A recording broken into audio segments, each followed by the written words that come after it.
Asimismo, con conocimientos en temas de procuración de justicia y derechos humanos, mecanismos de justicia alternativa, protección a los derechos de las víctimas del delito, técnicas de investigación criminal, técnicas de entrevista policial, ética ministerial, ciencia y técnica con humanismo, taller de sensibilización, relaciones humanas y calidad en el servicio, técnicas de investigación criminal, derechos humanos y servicio público, entre muchos otros temas en los cuales ella cuenta con mucho conocimiento, así como en la práctica se ha desempeñado en cargos públicos en la Fiscalía del Estado de Jalisco con el último cargo como subdelegada regional. Se ha desempeñado en la docencia en temas en pregrado de juicios orales, ética y en grado en las materias de derechos humanos, procuración de justicia, así como en el programa de la maestría en el Centro Universitario del Sur, en los temas de derecho penal, derecho procesal penal, función jurisdiccional, ejecución de penas, litigación oral, deontología jurídica, entre otros. Ha realizado ponencias y participaciones a nivel nacional e internacional con estancias en San Francisco, San Diego, Colombia, España e Italia. Actualmente es docente en la Universidad de Guadalajara, litigante en el sistema penal adversarial y también es doctorante del doctorado en Derechos Humanos de USUR. Sin más, le agradecemos mucho su presencia, doctora Karina del Carmen Chávez Ochoa. Muchas gracias por estar aquí con nosotros y le damos el uso de la voz. Si usted nos lo permite, pudiéramos platicar aproximadamente de aquí a las 6:50 de la tarde. Si nos lo permite, regalarle a nuestros asistentes una ronda de preguntas y respuestas y pues posteriormente pasaríamos a la entrega de un pequeño reconocimiento para usted. Entonces, sin más, le cedo el uso de la voz. Le agradezco mucho que esté aquí con usted, con nosotros. Agradecemos a todas las instituciones que nos acompañan, tanto de Michoacán como de Jalisco y de otras partes de la República. Y por supuesto también agradecer a nuestro intérprete de lengua de señas mexicana, nuestro compañero Warren Rubén, de aquí de la Comisión Estatal de los Derechos Humanos. Sin más, le agradecemos nuevamente, doctora Karina, y cedemos el uso de la voz. Muchas gracias y sea usted bienvenida.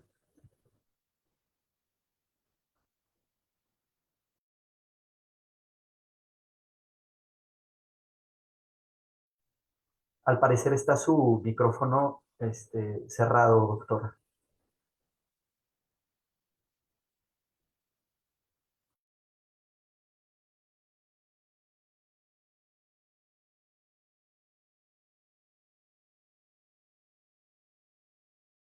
Ok, reviso eso enseguida. Regáleme un segundo, disculpen las molestias.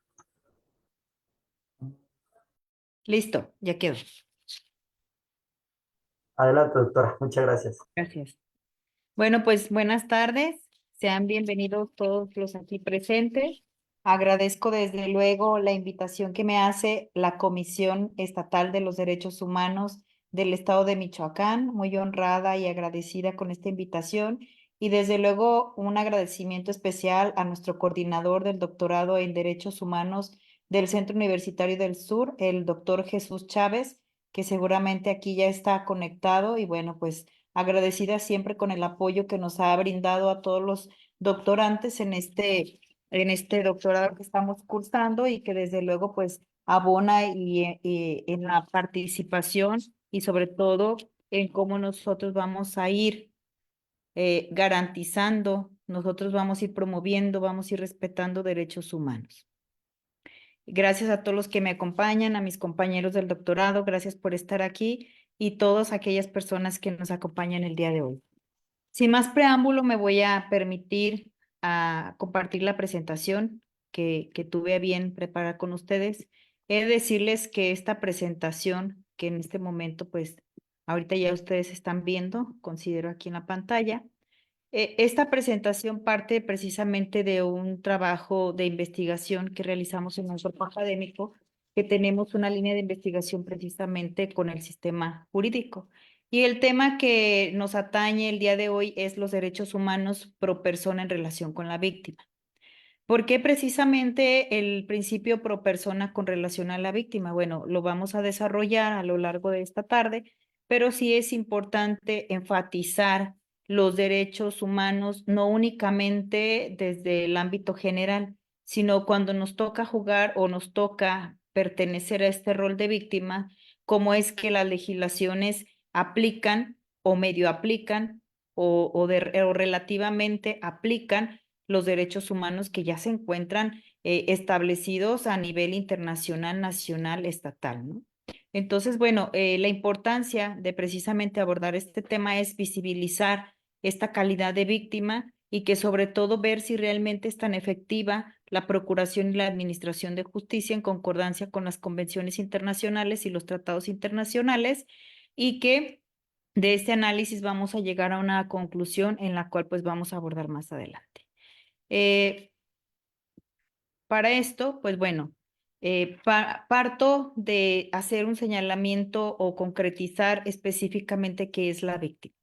Y pues nos definen que la víctima es una persona que lo individual o colectivamente ha sufrido daños, lesiones físicas o mentales, sufrimiento emocional, pérdida financiera, menoscabo sustancial en los derechos fundamentales. Todos aquellos que ya vienen reconocidos en la Constitución, los tratados internacionales y los propios o inherentes a la dignidad humana, ¿verdad?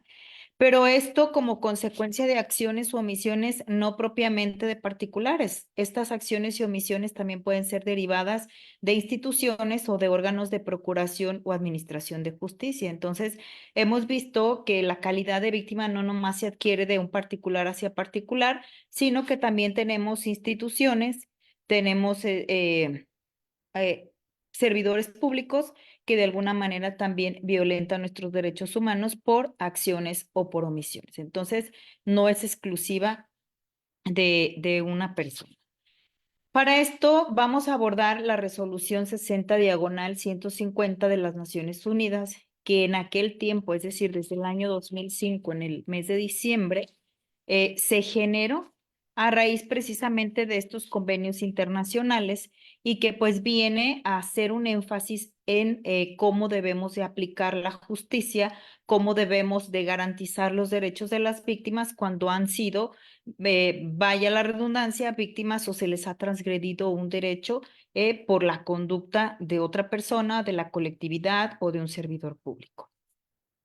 Y pues para esto tenemos que abordar este esquema jurídico que tenemos en base al principio pro persona como un derecho humano, ¿verdad? Hemos analizado que desde el artículo 1 constitucional, una amplia protección que se tiene sobre la dignidad humana, sobre el derecho humano, pero en la realidad el cuestionamiento es si se aplica tal cual se extiende y se establece en ese numeral primero. Entonces hemos escuchado y hemos de alguna manera replicado este principio, sin embargo, el contenido va más a fondo de lo que propiamente entendemos de manera general. Así, relacionamos este artículo primero con el artículo 133 de la Constitución para dar cabida a los tratados internacionales y para esto, pues entonces permear el tema de la convencionalidad y que con ello entonces vamos a tratar de ser acordes con la Convención Americana de Derechos Humanos o todos los tratados que deriven de la misma o todos los tratados que nuestro país ha suscrito y es parte y que todos ellos, desde luego, buscan garantizar, proteger los derechos humanos de cualquier persona. Entonces, cuando estamos nosotros en este esquema jurídico en el cual ya nos da una gran amplitud el artículo 133 de la Constitución, tenemos que empezar a analizar si efectivamente este esquema resulta aplicable cuando nos toca jugar el papel de víctimas. Para esto, la Convención Americana de Derechos Humanos, en el artículo 63, párrafo primero o número 1, nos dice lo siguiente: cuando decida que hubo una violación de un derecho o libertad protegidos en esta convención, la Corte Interamericana de Derechos Humanos dispondrá que se garantice al lesionado al goce de su derecho o libertad conculcados. Dispondrá asimismo, si ello fuera procedente, que se reparen las consecuencias de la medida o situación que que configurado la vulneración de esos derechos y el pago de una justa indemnización. Como ustedes pueden ver, cuando hablamos de una violación de un derecho, de una libertad, de manera general, esto menciona la convención. Entonces, cuando nosotros nos encontramos ante una situación de vulneración de un derecho humano en agravio de una víctima, dice que se debe de garantizar al lesionado, es decir, a la persona afectada el goce de su derecho o libertad. Circunstancia que si nosotros lo analizamos en la vida real o en la práctica, podemos hacer el cuestionamiento si efectivamente estamos como Estado mexicano garantizando esta disposición normativa. Y luego nos dice que se reparen las consecuencias de la medida o situación con relación a la vulneración de ese derecho. Entonces, ¿cómo vamos a reparar las consecuencias del delito? Sobre todo cuando tenemos una conducta que puede violentar el bien jurídico, como en este caso, que es la vida. Entonces, ante estas circunstancias, resulta importante, bajo este análisis que se realiza, si efectivamente nuestras legislaciones están garantizando lo que dice este sistema interamericano de derechos humanos.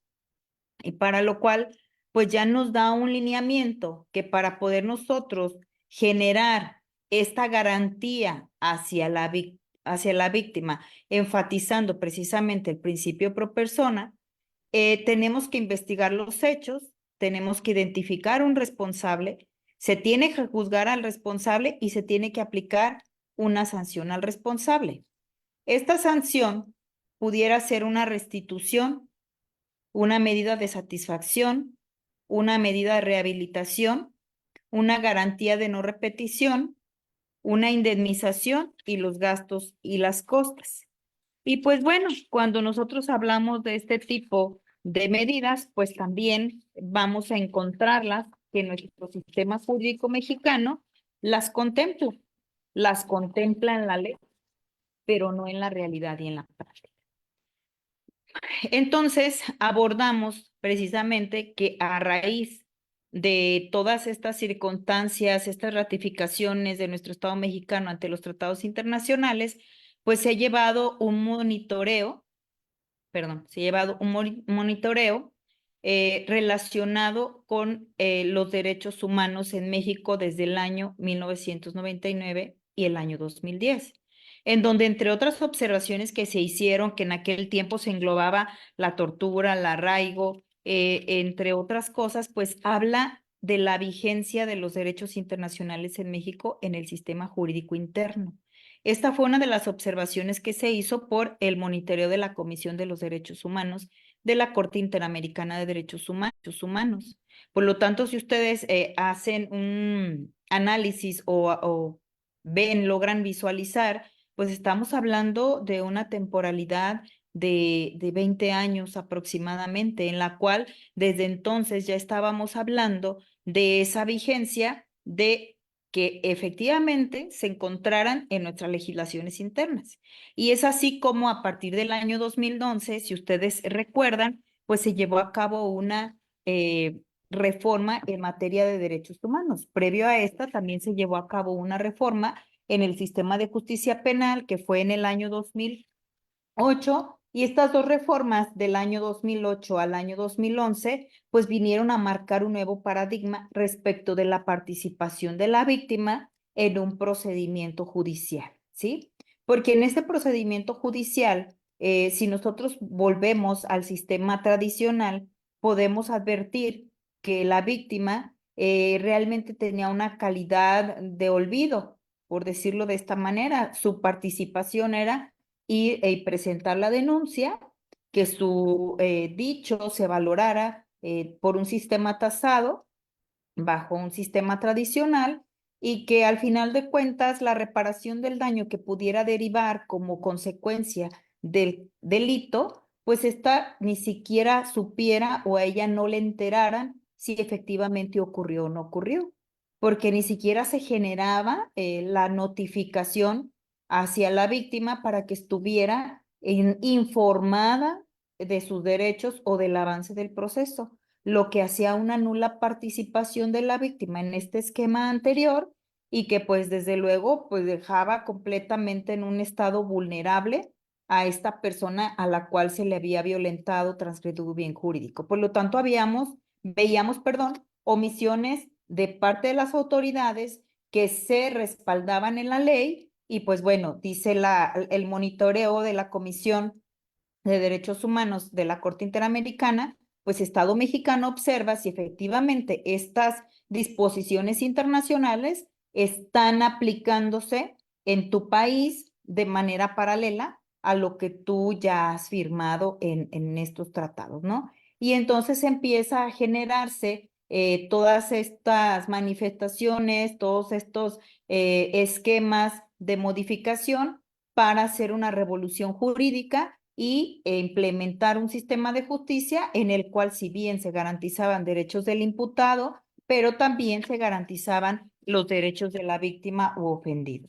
Y por esto, pues entonces vamos viendo que la víctima empieza a tener participación en el proceso porque empezamos a identificar que efectivamente la víctima siempre se debió de garantizar su derecho, lo cual pues no ocurre bajo estas omisiones que tiene no nomás la propia legislación, sino incluso los funcionarios en la Procuración de Justicia. Por lo tanto, hemos visto dentro de nuestro sistema y a lo largo de la experiencia que se ha tenido, que pues la protección de la víctima ha quedado de lado. Sí hemos tenido avances, por supuesto que sí. Un ejemplo de ello es precisamente la asesoría jurídica que surge a la par como el defensor. Entonces, anteriormente la víctima para poder tener una persona que le hiciera un acompañamiento, tendría que contratar un defensor particular un asesor particular y entonces esto implicaba que la víctima era revictimizada porque todavía tenía que erogar un gasto para poder cubrir los honorarios de la persona que la hería, la representaría. En estas circunstancias, pues con la reforma del año 2008 viene a generarse esta igualdad procesal en donde el asesor jurídico, por un lado, está asistiendo a la víctima y el defensor, por otro lado, está asistiendo al imputado. Y ahí es donde vamos viendo estos avances y cómo la participación se va generando. También en esta normatividad que se crea con motivo de la reforma en materia de seguridad y justicia del año 2008, estamos viendo que entonces también los derechos que se consagran en el Código Nacional de Procedimientos Penales, pues vienen a ser también el derecho a estar debidamente informado del proceso, debidamente informado del proceso y que esto le genera entonces estar al pendiente y sabedor o sabedora de que efectivamente uno de ellos es recibir la reparación del daño. Y la reparación del daño, pues esta debe de ser de forma integral. Para esto, si nosotros hablamos de este esquema del 2008, 2011 y anterior a esto, pues podemos encontrar muchos casos en los cuales derivados de acciones o omisiones de la Procuración de Justicia y de la Administración de Justicia, pues vamos a encontrar actos y hechos que han sido impunes. Impunes no nomás propiamente atribuibles a que pueda evadirse de la acción de la justicia la persona, sino impunes por las propias omisiones de los funcionarios, de las propias omisiones de los servidores públicos, de las propias omisiones de los asesores jurídicos.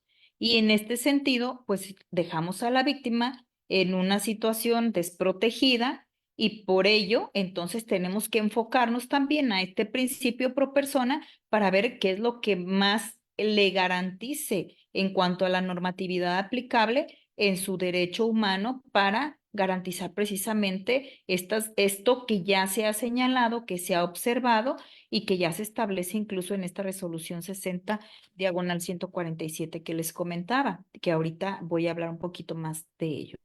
Para esto, cuando tenemos una circunstancia de impunidad, pues encontramos que la víctima, cuando acude precisamente a exigir, a pedir, a anhelar lo que más busca, que es la justicia, pues se encuentra con circunstancias que lejos de motivarla a seguir un proceso, pues viene a ser un panorama propiamente pesado, difícil, en el cual, pues, imagínense la calidad de víctima, el poder tener un acercamiento con la autoridad, donde ya tomó la decisión de ir a presentar una denuncia, donde ya de oficio se inició un proceso porque le nace la calidad de víctima, y encontrarte con circunstancias que le son ajenas a la propia víctima y que por ello no sea accesible la reparación del daño, pues realmente es lamentable.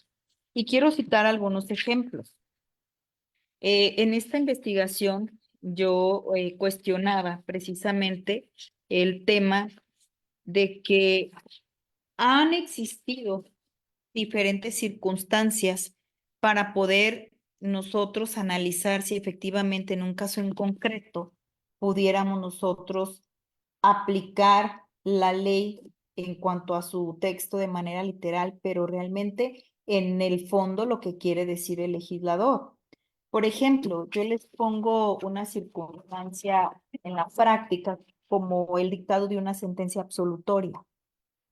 El dictado de una sentencia absolutoria deja sin reparación del daño a la víctima.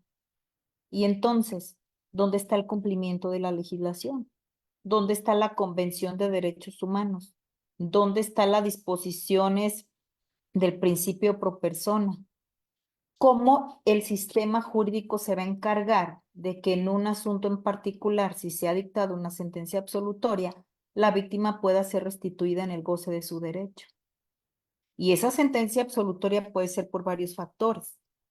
Puede ser por una omisión de la asesoría jurídica, por una omisión del agente del Ministerio Público, por la falta de elementos probatorios y por diversas circunstancias.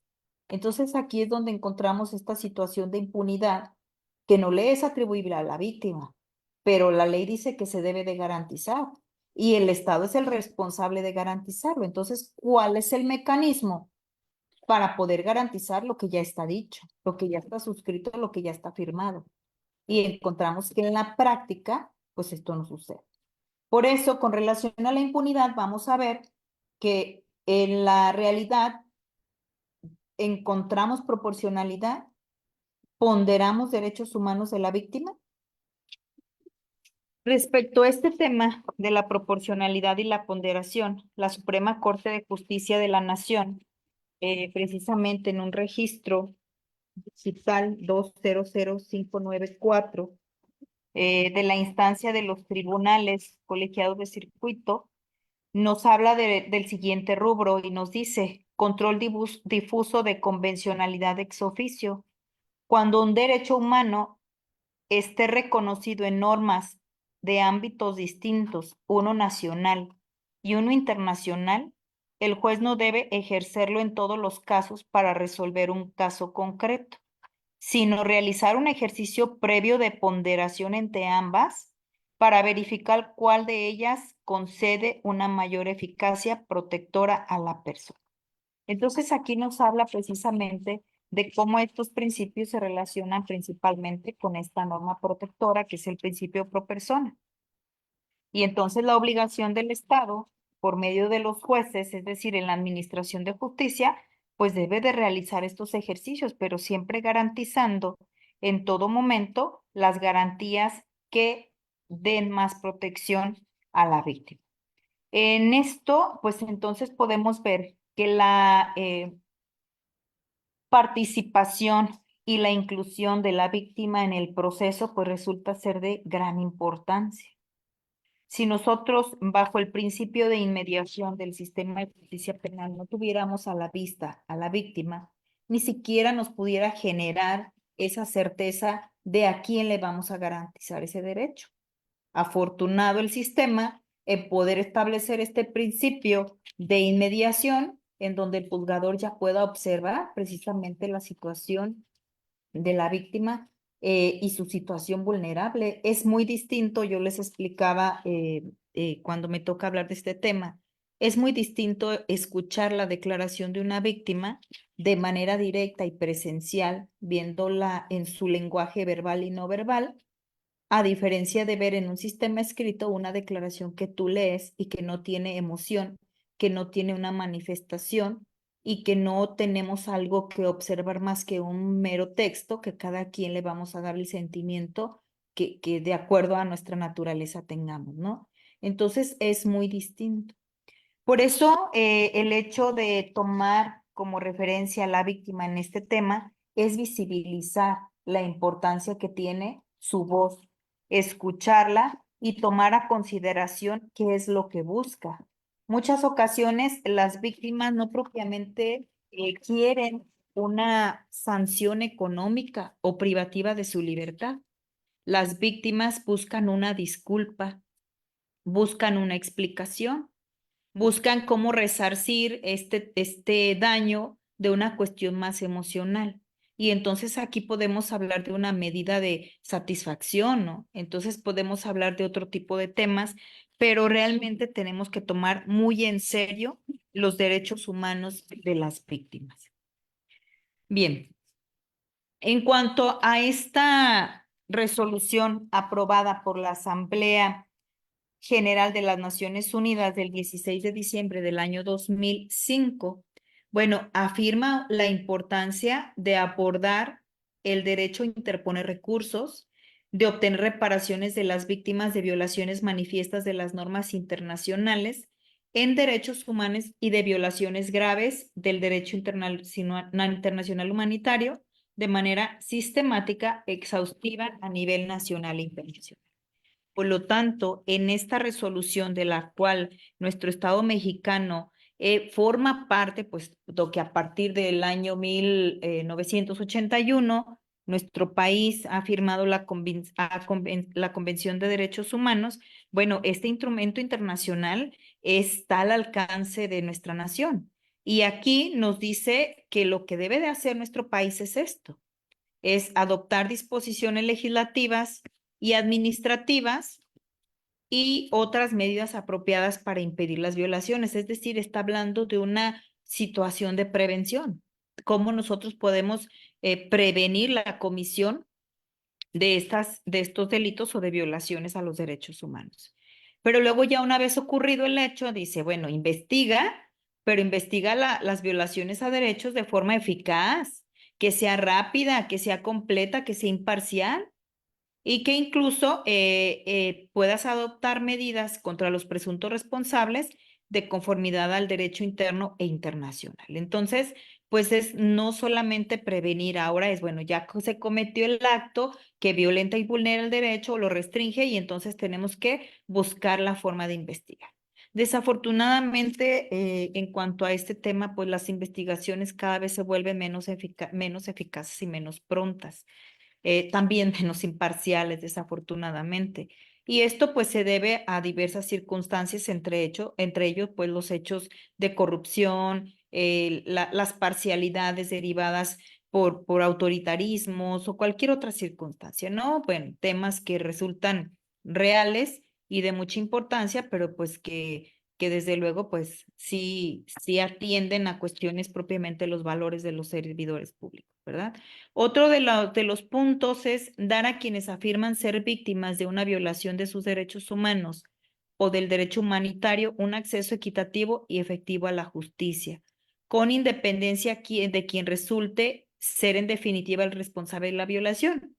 Y aquí vienen varias interrogantes. Dice, de todos modos, si tú tienes la calidad de víctima directa o indirecta, de acuerdo a lo que te correspondería, bueno, te tenemos que dar un efectivo acceso a la justicia, con independencia de quien resulte ser el responsable de la violación. Y aquí les regreso a la pregunta que les decía, y en caso de una sentencia absolutoria, ¿cómo se me va a seguir reconociendo el carácter de víctima y cómo se me van a generar esas medidas de restitución, rehabilitación o repetición? Si realmente no tengo ni siquiera un probable responsable que responda por ese hecho. Pero bueno, aquí la resolución 60/147 nos habla que nuestro Estado mexicano así debe de actuar. Y finalmente nos dice proporcionar a las víctimas recursos eficaces, incluso reparación. Y cuando hablamos de la reparación, pues la reparación del daño, la reparación del derecho humano, pues debe de ser de manera general, con tal amplitud que abarque esas necesidades de la víctima, directa o indirecta, colectiva o individual, pero que efectivamente se cumpla. Y pues yo creo que ahorita ustedes se están preguntando si se cumple o no se cumple, ¿verdad? Y pues para esto nos hablaron de 3 temas específicos y que para mí resultan ser muy importantes, que el primero de ellos es el acceso a la justicia. Necesitamos que a la víctima se le incluya y que participe en el proceso con un pleno respeto de sus derechos fundamentales, ¿sí? Y que esta participación realmente sea de manera activa y que se le garantice en todo el proceso precisamente su presencia y que de ninguna manera se le minimicen, se le obstaculicen y mucho menos se les niegue, ¿verdad? Entonces, el acceso a la justicia como un derecho humano y que nuestra Constitución viene consagrado, pues es algo que debidamente debe de aplicarse por nuestro Estado mexicano por conducto de la Procuración y la Administración de Justicia. Y luego pues tenemos la asesoría jurídica gratuita, también como otro elemento importante para poder lograr esa participación de la víctima de manera activa, directa, responsable y sobre todo informada de lo que puede hacer, lo que no puede hacer y lo que puede exigir, ¿no? Y en este ámbito, pues vemos que se incluye la asistencia legal, es decir, que siempre esté consciente de cuáles son sus derechos, cuáles son sus intereses legítimos y cuál es la condición real en la que se encuentra, ¿no? Iniciado o no un proceso penal. Por eso tenemos que la resolución que ya les mencioné, pues nos habla precisamente de la prevención, porque no propiamente todas las víctimas inician un proceso penal. Ahora con la desafortunada desaparición de personas, ¿cuántos ciudadanos mexicanos o de algunos otros países son víctimas indirectas porque han sufrido la desaparición de un familiar, pero que en ningún momento han iniciado un proceso penal? Sin embargo, el Estado está obligado a seguir garantizando esto y generar garantías de no repetición y tenemos un problema muy grande en cuanto al tema de la desaparición de personas, porque si no está denunciado, pues no está documentado en un número, y si no está documentado en un número, pues entonces no pasa nada a los ojos del Estado, pero a los ojos de la sociedad sí es palpable, ¿no? Y también, bueno, esta asistencia legal tiene que ver con la defensa de los derechos en el proceso y en todas las jurisdicciones y en todas las instancias judiciales, ¿no? Que ahora la víctima reciba el acompañamiento desde su denuncia hasta todo el proceso, apelaciones, amparos y lo que se requiera para poder garantizarlo. Yo puedo hablarles del sistema tradicional y del nuevo sistema de justicia porque formé parte de esta transición.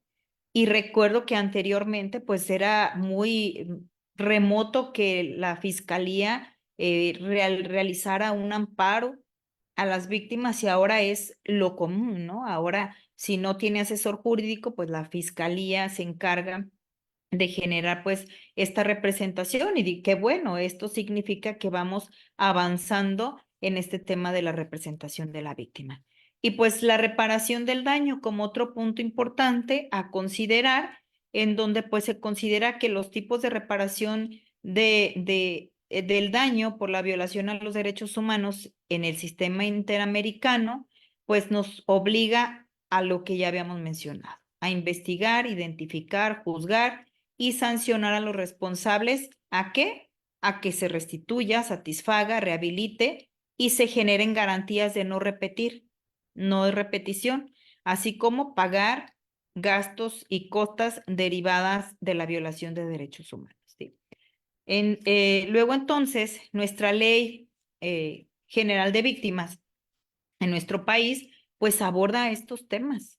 Y estamos viendo que entonces nuestro derecho interno va generándose ahora sí de manera paralela a lo que la convención empieza a señalar. Y por ello nos dice que esta ley ya obliga a todas las autoridades y a todos los ámbitos de competencia y a los poderes constitucionales. Y que pues deben de actuar conforme a estos principios y que la obligación es brindar atención en todos los aspectos, ¿sí? Y que en caso de que no cumplan, entonces van a ser sujetos de responsabilidades administrativas, civiles, penales, etcétera. Sabemos que este ha sido un tema que ha avanzado poco a poco. Cuando acudimos a las instituciones, pues vemos muchos actos de revictimización, esperas prolongadas para poder levantar una denuncia. Cuando acude una víctima menor de edad, niño, niña o adolescente, desafortunadamente las esperas para que se les pueda recabar una declaración son muy largas, en lo que se consigue el psicólogo, el trabajador social, en que nomás hay un perito, etcétera. Y entonces el tema de la revictimización compromete el estado emocional de una persona, circunstancia que es responsable el Estado. Si ha venido avanzando en estos temas, tenemos Ciudad Niñez, tenemos ya los centros de justicia para la mujer en Jalisco, pero pues sí, realmente ha faltado más compromiso con relación a la atención de la víctima, considero yo. Por lo tanto, la reforma constitucional pues nos ha dejado cuestiones muy firmes y muy claras en el sentido de que siempre vamos a garantizar los derechos humanos. En especial estoy hablando en el día de hoy con el tema de la víctima y que vamos a aplicar la ley que más le favorezca, otro principio. Vamos a dar una protección realmente efectiva y vamos a aplicar realmente la norma. Vamos a aplicar realmente la ley. La restitución precisamente de estos derechos, ¿a dónde va orientada? Cuando nosotros buscamos la restitución del derecho, pues es propiamente volver a generar esa inclusión en el tejido social. Cuando nos referimos a las personas que son privadas de su libertad, en este caso imputados, acusados o sentenciados, pues hablamos de una readaptación, hablábamos, ¿verdad? Y ahora hablamos de una reinserción. Y la reinserción tiene como finalidad, pues, que pueda desarrollarse y regenerar un tejido social. Pues ahora vemos desde el punto de la víctima a qué va orientada la restitución de los derechos. Bueno, precisamente es a que la víctima se sienta menos víctima, a que la víctima se sienta que se le dio esa protección y que realmente se le considere de acuerdo a sus capacidades, cultura, por parte de las instituciones que se le han garantizado sus derechos y el goce de los mismos. Asimismo, la protección y la promoción de los derechos de las comunidades y pueblos afectados cuando hablamos de una afectación colectiva hacia la víctima, ¿verdad? Y también en las medidas colectivas que implican, bueno, deben de tener el reconocimiento y la dignificación de los colectivos victimizados. ¿Y qué buscamos? Lo mismo, buscar la reconstrucción del proyecto de vida del tejido social y cultural de las comunidades o de los grupos. Y buscamos también la recuperación psicosocial de las poblaciones y grupos afectados, promoviendo la reconciliación, la cultura de los derechos humanos, entre otras, ¿no? Y pues finalmente las medidas de reparación integral podrán cubrirse con cargo de los recursos autorizados para tal fin con los fondos estatales según corresponda. Realmente en la práctica, yo he de decir, precisamente en el estado de Jalisco, a mí me queda una experiencia en que en los temas de feminicidio existe un fondo de protección para los hijos víctimas de mujeres que han fallecido por cuestión de género, es decir, por feminicidio.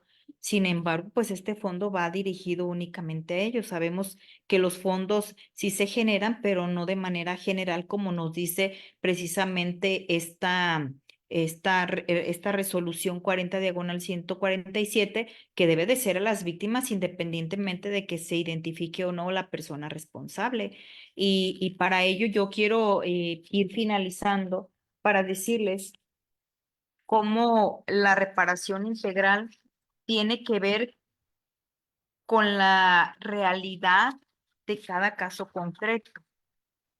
Y yo les preguntaría que, de acuerdo a la gravedad y al hecho victimizante, ¿dónde quedaría la reparación del daño? ¿Quién la va a proporcionar? ¿De qué manera se realizaría? ¿Quién le daría seguimiento a su cumplimiento? Y en caso de incumplimiento, ¿qué se tendría que hacer?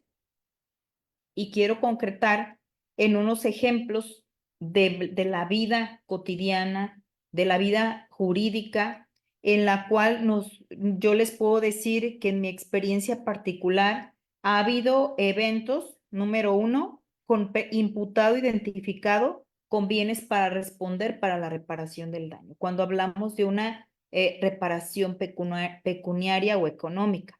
Ejemplo número dos, tenemos un asunto con imputado no identificado. Si no tenemos al probable responsable identificado, ¿quién le va a pagar a la víctima? ¿Quién le va a pedir perdón? ¿Quién le va a garantizar la recuperación de ese dinero, de ese gasto?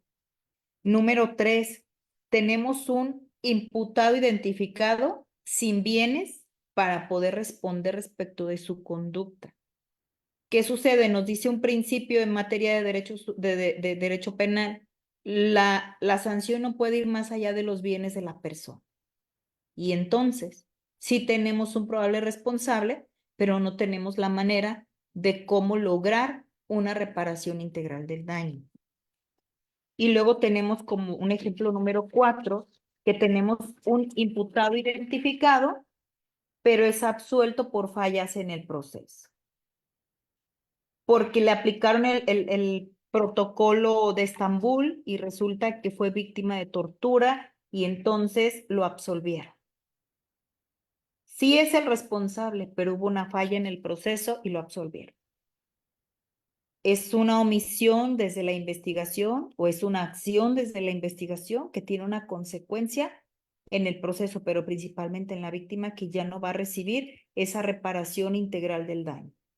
Y un ejemplo número 5, con imputado identificado, pero ha prescrito el ejercicio de la acción penal. Es decir, no llegó la justicia pronta y expedita, se guardó el asunto en el cajón más lejano de mi escritorio y entonces prescribió la acción penal o la acción en cualquier materia por una omisión del funcionario. Tenemos posiblemente elementos probatorios y tenemos todo aquello que se requiere precisamente para garantizar la reparación del daño. Y aquí es donde la pregunta es, si ya se dijo que el Estado debe de responder por la reparación integral de los daños ocasionados a la víctima en la modalidad que sea acorde a cada circunstancia, entonces, ¿por qué no sucede? ¿Por qué no lo hace? ¿Por qué no se garantiza y no se aplica? Y pues finalmente quiero yo mencionarles que la dignificación de la víctima debe de ser un eje sobre el cual deben actuar las instituciones, el Estado, la nación y los organismos internacionales. No nos debemos de quedar únicamente con lo que dicen las legislaciones, sino que realmente debemos de abordar la perspectiva de la víctima de esa necesidad y que de esa necesidad que surge no porque ella lo busca, sino porque las circunstancias la colocaron en ese lugar.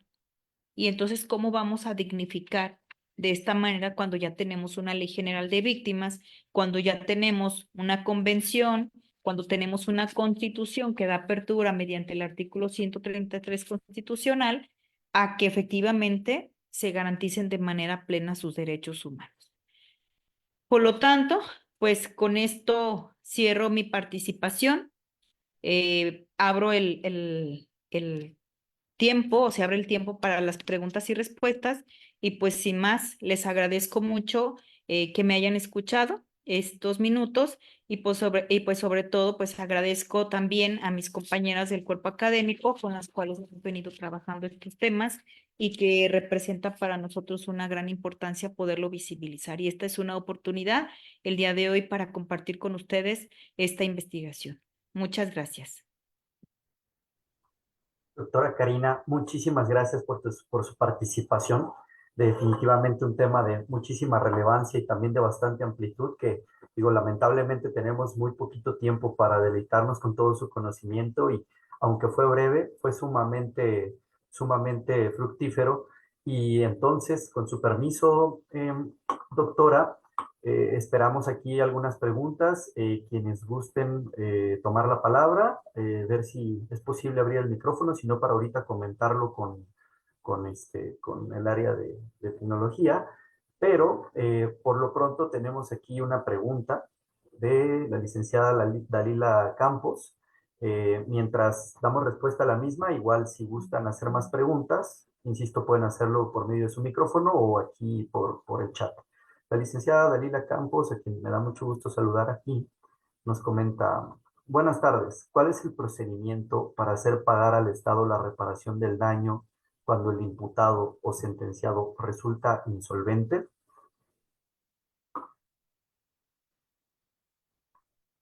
Bien, bueno, cuando resulta insolvente el imputado respecto de los actos de la reparación del daño, pues el procedimiento tiene que ser meramente administrativo. Tendría que atribuirse precisamente a una omisión por parte del Estado.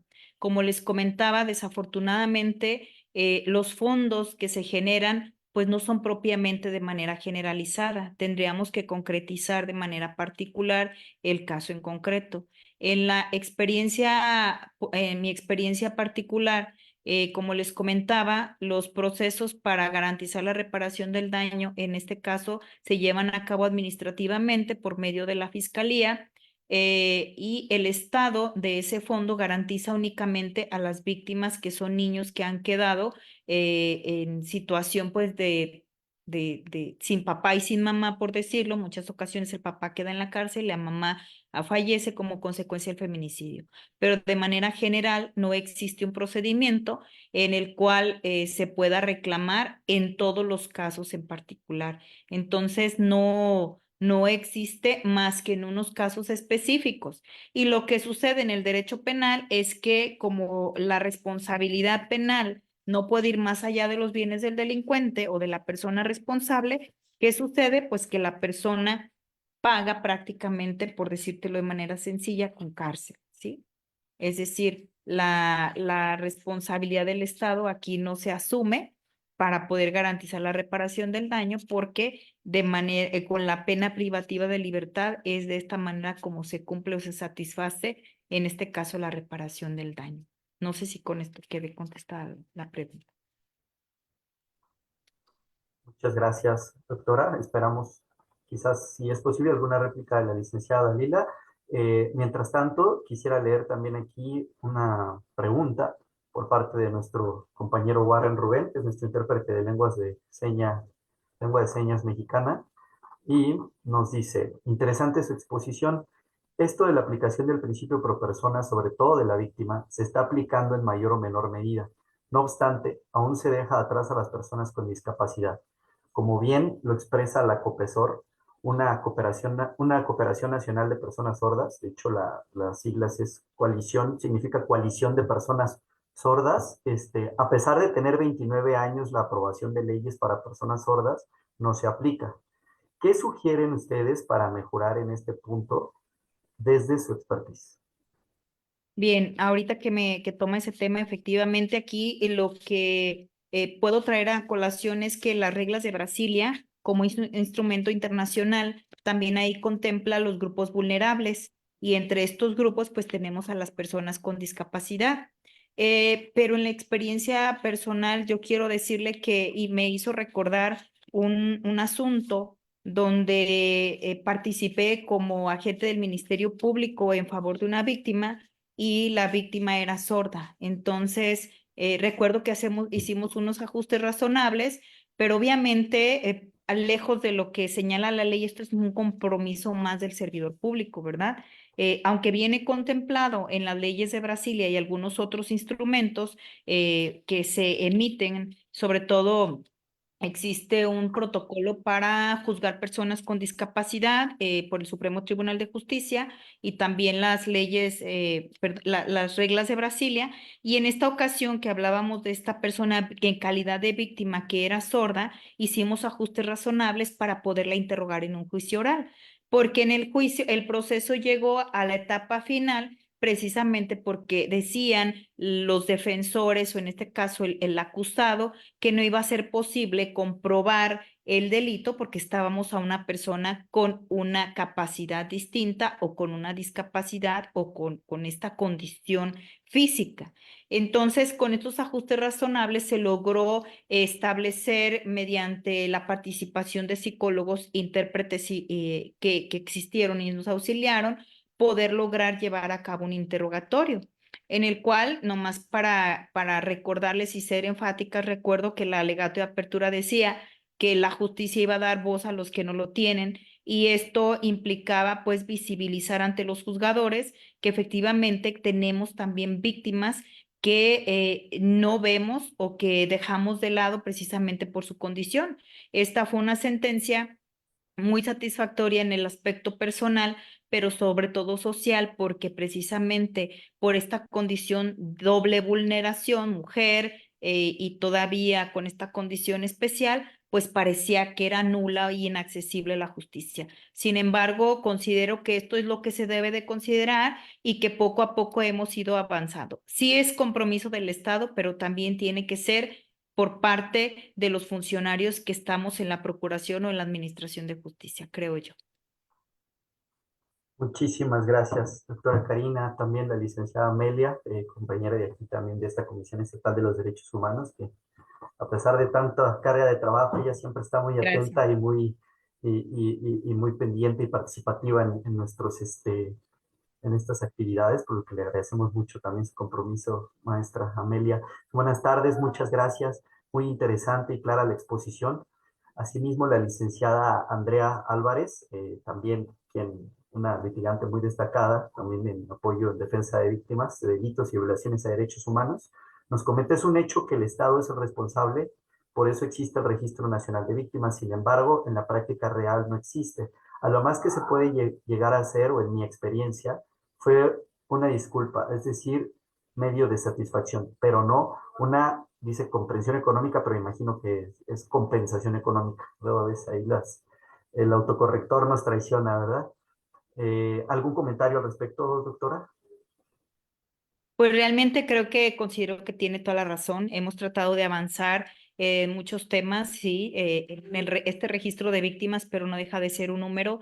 Quisiéramos que todo realmente se garantizara y hemos visto que en la vida real nos ha tocado en lo particular vivir la calidad de víctimas y quizá nosotros mismos vemos la consecuencia de esta realidad donde lejos de sentir esa ganas de ir a exigir justicia, de sentirte incluido, pues al contrario, ¿no? Te alejas de las instituciones por la desconfianza que te genera. Pero también quiero decirles que no todos los funcionarios hemos sido malos funcionarios. Yo por 20 años fui funcionaria en la Procuración Claro, de Justicia y creo que pues realmente a veces las instituciones atienden a las personas y que las instituciones no son malas. Las instituciones se conforman con personas con diferentes intereses y ahí es donde se generan los desequilibrios, ¿verdad? Pero pues yo les agradezco y gracias a todas estas personas que han estado aquí acompañándome, les agradezco mucho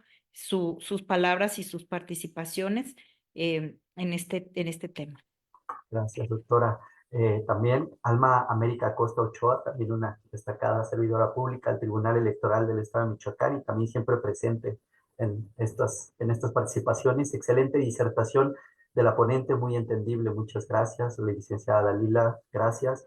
¿No? Y licenciada Andrea Álvarez, como también cada día con los criterios de los jueces, la justicia está lejana, porque aún así demostrando la calidad de víctima, lo tratan mal, aunado a que le piden dinero a los ministerios públicos de investigación y los policías de investigación para poder avanzar. Entonces, es en el mismo sentido de La corrupción desafortunada. así es, así es. Mónica, excelente tema, doctora Karina, gracias. Pero también es un descontrol que las fiscalías están en unos municipios y las salas de oralidad en otros, en el interior del Estado, lo que merma los tiempos y economía de las víctimas para tener más acceso a la justicia.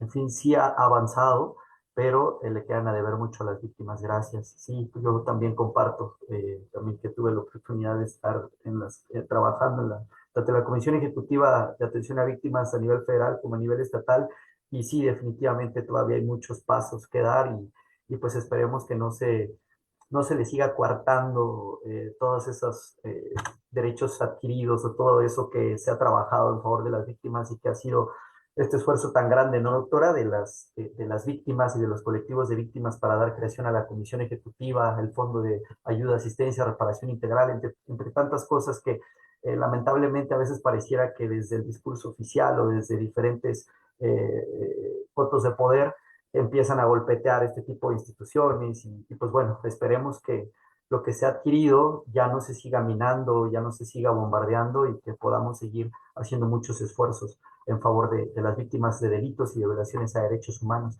También un gran abogado, gran amigo Roberto Chávez, nos comenta, solo como comentario, lamentablemente en el estado de Michoacán sigue existiendo la revictimización por parte de las instituciones tales como Fiscalía, así como la Comisión de Atención a Víctimas. La indiferencia y prepotencia sigue existiendo, lo que dificulta el apoyo o auxilio a las mismas. Excelente exposición, tema para mucho más. Felicidades. Muchas gracias, licenciado Roberto. Josefina Guerra Beliz, excelente disertación, muy buena ponencia. Felicidades, Karina Rentería. Amor, alegría, Riveling, qué bien que se apliquen los ajustes necesarios para la defensa de las personas con discapacidad. Gracias por la ponencia. Sin más, doctora Karina, no sé si usted quiera cerrar con algún comentario.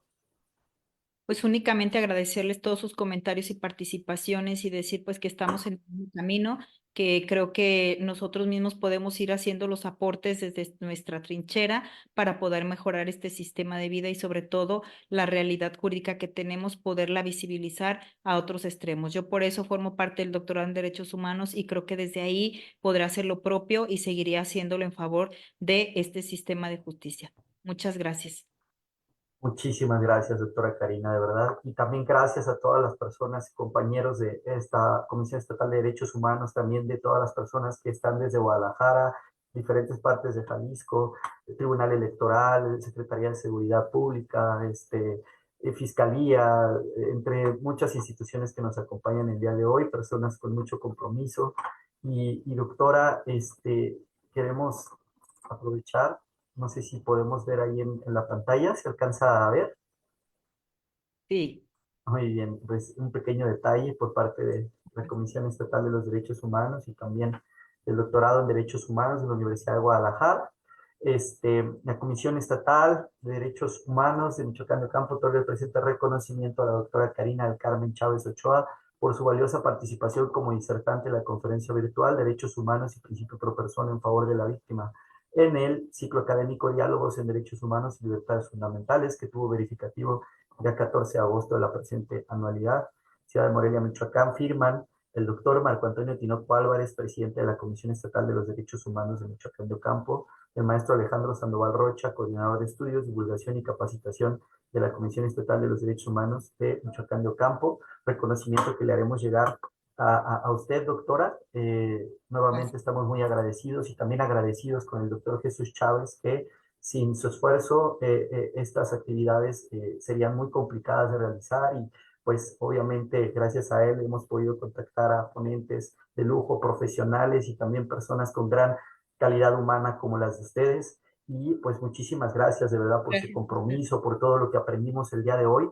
Y pues yo espero que por lo menos conmigo es la primera vez que la he visto por aquí con nosotros. No sé si ha participado anteriormente, pero ojalá que esta sea la primera de muchísimas más sesiones que podamos tener con usted. Estamos muy contentos y muy agradecidos. Espero que el doctor Jesús me siga invitando, pero bueno, no he estado en Michoacán, pero sí en algunas otras lugares con diferentes temas, pero si me sigue invitando el doctor Jesús y ustedes, con mucho gusto.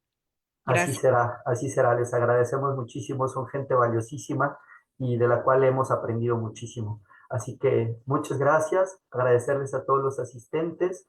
Les enviamos un fuerte abrazo y también un cordial saludo por parte del presidente de la comisión, nuestro coordinador de estudios. Y gracias también a nuestro doctor Jesús Chávez, que está aquí presente también, aún con toda la agenda y todo el trabajo que conlleva en su día a día. Él está aquí con nosotros y le queremos agradecer igual a mi jefe, al maestro Alejandro Sandoval, que está también por aquí con nosotros.